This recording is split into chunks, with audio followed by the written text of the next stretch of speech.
ओम साई राम सभी साई परिवार को।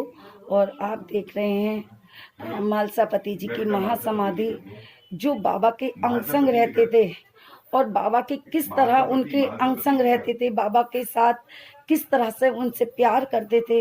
और बाबा, जब भी हमें बाबा के करीब जाना पड़ता था तो पहले मालसापति जी के पास जाना पड़ता था, उसके बाद बाबा से मिल सकते थे। कहते हैं ना कि अगर किसी प्रभु के पास जाना है या किसी के मिलना है या भगवान से मिलना है तो पहले उनके दासों से मिलना पड़ता है।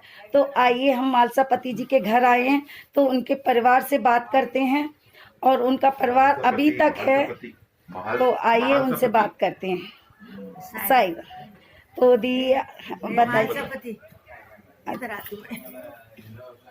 तो आइए हम दी से बात करेंगे। ये मालसापति बाबा के भक्त थे ना, आओ साई करके बुलाया, उसका समाधि, उसके खानदान वाले हम लोग, वंश परंपरा, थर्ड जनरेशन। अच्छा, थर्ड जनरेशन। तो आप मतलब बाबा से बहुत प्यार करते थे। कुछ बाबा के और मालसापति जी के बारे में कुछ बताइए। वो नहीं हमको मालूम, अच्छा। में लिखा है।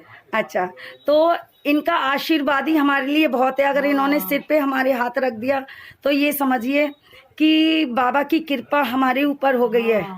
तो ये समझिए कितने टाइम से आप इनके साथ हैं यहाँ पर। बहुत 40 साल हो गए। 40 साल हो गए हमारी शादी को 40 साल हो गए। हमारा बड़ा परिवार है। अच्छा, सब छोटे हैं घर में। अच्छा, तो ये छोटे हैं। मालसापति का बेटा मार्तंड, उसका बहू है, हम थर्ड जनरेशन है। अच्छा, उनके बेटे का थर्ड जनरेशन है इनकी। और 5 चालू है हमारा, बच्चे के बच्चे। ये मैं आपको बताता हूँ, ये बच्चे के बच्चे। ये मैं साईं सेवक विवेक सक्सेना जब भी शिरडी दरबार आता हूँ तो मालसापति जी के निवास पे आकर हाजिरी जरूर लगाता हूँ। जैसा कहते हैं, जैसे कि आपने भी बताया, आप बाबा से मिलने के लिए मालसापति जी सबसे बड़े सहायक थे। मैं भी आता हूँ। मालसापति जी, मैं इस जनरेशन को जितना समझ पाया हूँ, मालसापति जी जो बाबा के भक्त थे, उनके पुत्र थे मार्तंडे। बिल्कुल। मार्तंडे के पुत्र की पत्नी है, थर्ड जनरेशन। इनका नाम है श्रीमती सुनंदा। मैं सही बोल रहा हूँ? 100 श्रीमती नहीं, 100 सुनंदा। 100 सुनंदा। हस्बैंड है।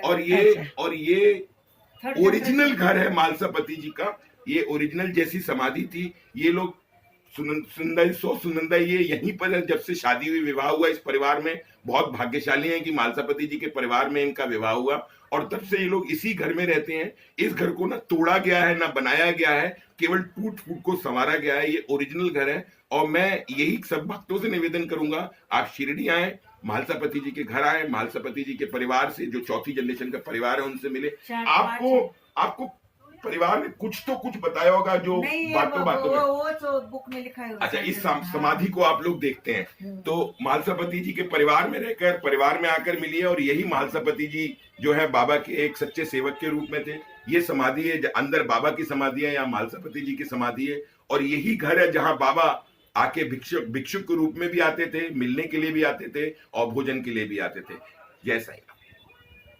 तो साईं भक्तों, आपने देखा कि इनके परिवार ने मतलब काफ़ी तीसरी पीढ़ी है, और तीसरी पीढ़ी है, और पीढ़ी पे पीढ़ी आती हैं, और बाबा के वही लोग सेवा कर पा रहे हैं जो इनकी पीढ़ी है। हम आम लोग नहीं कर सकते।